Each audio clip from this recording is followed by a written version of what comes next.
Everybody needs to get angry and let these people know that we are not their slaves. You hear that, Calderon? But believe me, many of these guns are not going to honest American hands. Instead, thousands are ending up in the hands of criminals. With all due respect, if you do not regulate the sale of these weapons in the right way, nothing guarantees that criminals here in the United States, with access to the same power of weapons, will not decide to challenge American authorities and civilians. But I will ask Congress to help us with respect and to understand how important it is for us that you enforce current laws to stem the supply of these weapons to criminals and consider reinstating the assault weapons ban. Just when I think I can't get any more outraged, something new happens that makes my temperature rise and my blood boil. Felipe Calderón, who clearly stole the election to become Mexican president, who's connected to all sorts of corrupt organizations down in Mexico, is in the United States traveling around lecturing us about states' rights and telling us that police, when they have first contact with an illegal alien for, say, drunk driving or some other suspected crime, can ask for their ID.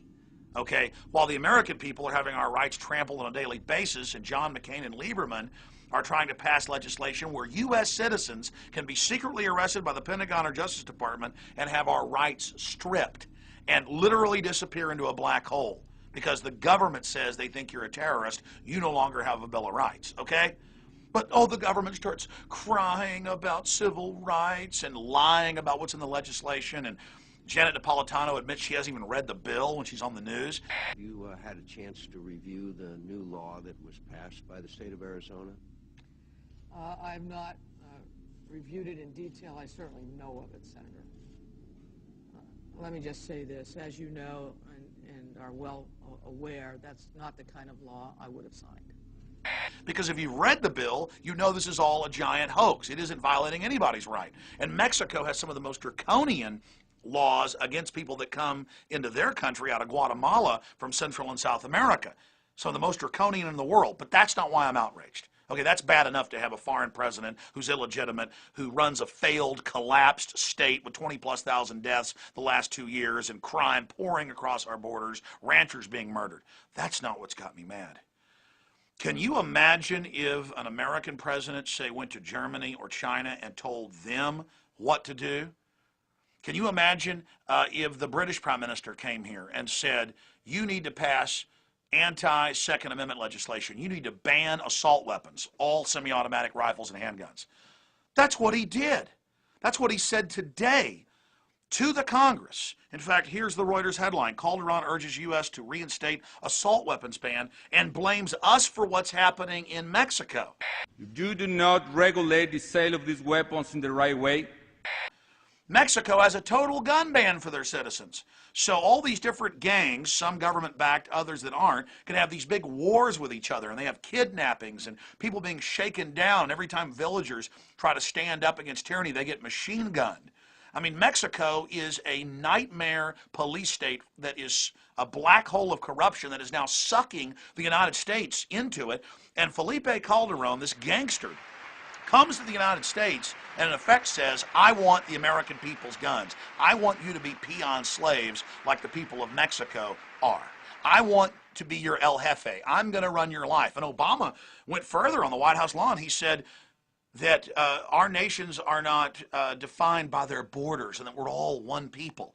In the 21st century, we are defined not by our borders, but by our bonds. So I say to you and to the Mexican people, let us stand together. This is all about the North American Union. This is all about global government.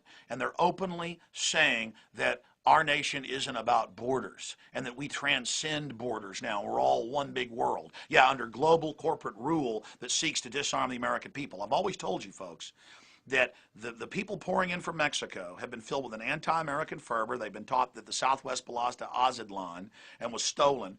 And they've been taught to be anti-Second Amendment.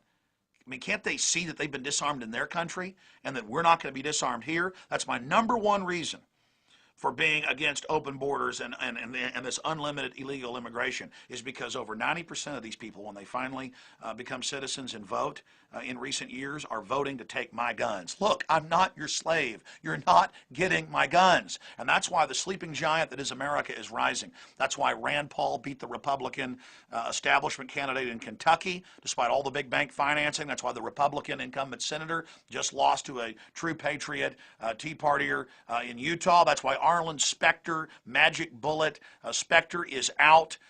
All incumbents are in trouble in both parties.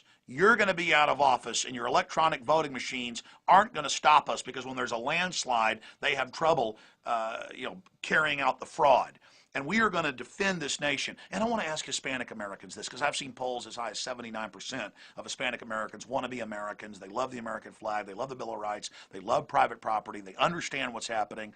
Do you want Felipe Calderón coming up here and saying, I'm your El Jefe, and I represent you, and you work for me as a political weapon of Mexico inside the United States, teamed up with Washington and the big banks to break up the country? I mean, even if the Southwest was Mexico, it was also Spain, it was also Russia and California, it was also France. I mean, nobody could hold it until Western settlers came in. But even if there is some fake claim to that, the Native Americans are the ones that really have the true claim. So what? I mean, look at Mexico. Why are they fleeing to come up here, where we have private property, where we have the Second Amendment? This is incredible. We have the Mexican president up here saying, you will get rid of the borders. You will have blanket amnesty. I represent my people up here. This thug, this crook. Get the hell out of our country, Calderon. Get the hell out of the United States. It's time for Americans of all race, colors, and creeds to choose sides. America hasn't been perfect, but it's the best country in the world. The U.S. population is only 4% of the world's population, and it had over half the wealth. We generated it through private property and liberty and inventiveness and rugged individualism. And we're now losing that engine. We are now collapsing. California is collapsing. They're going to 4-day-a-week school. They're laying off half the cops in major cities. I talk to people that I know in California where they say major roads get washed out. They just shut them and say, that's it, no more road. They're announcing they're not going to fix the sidewalks anymore. We're imploding into a third world country, ladies and gentlemen, and now third world groups are being harnessed into political weapons, being led by this thug Calderon up here saying, I've got to have my guns banned because he says so. No one ever puts up with this type of foreign meddling in their country. And this is the wake-up call to everybody to exactly what Mexico represents, a narco-terrorist failed state with huge impoverished third world people being used as a political weapon by the globalists to bring in the North American Union and the New World Order. We have got to get the word out about Calderon's incredible arrogance and using American hospitality to come in here and basically piss on us and get in our face and tell us through political correctness that you better accept whatever we say. Listen to this, Calderon. I am not your property. I'm not your slave, and I will never be your slave. And you're not going to get my private property. You're not going to get my Second Amendment. And the American people are standing up and slamming the door on Mexico so it can collapse into hell on its own and not take us down with it. And all Americans better decide if they love their children. Do we want to collapse into the New World Order where they use poverty to control us? Mexico tripled the resources of the U.S., more billionaires than the U.S. even has, one of the poorest populations in the world. Do you want to live with a giant slave class on the bottom with a tiny elite on the top? That's what Calderon and the bankers are doing. They're all teamed up against us. And he's here saying, I want your guns. He's here telling our Congress, take these people's guns. I want them. But I will ask Congress to help us with respect and to understand how important it is for us that you enforce current laws to stem the supply of these weapons to criminals and consider reinstating the assault weapons ban. The American giant is rising, and people are picking sides right now. Don't forget it. You're not getting my guns, so you can hack us up like in your movie Machete.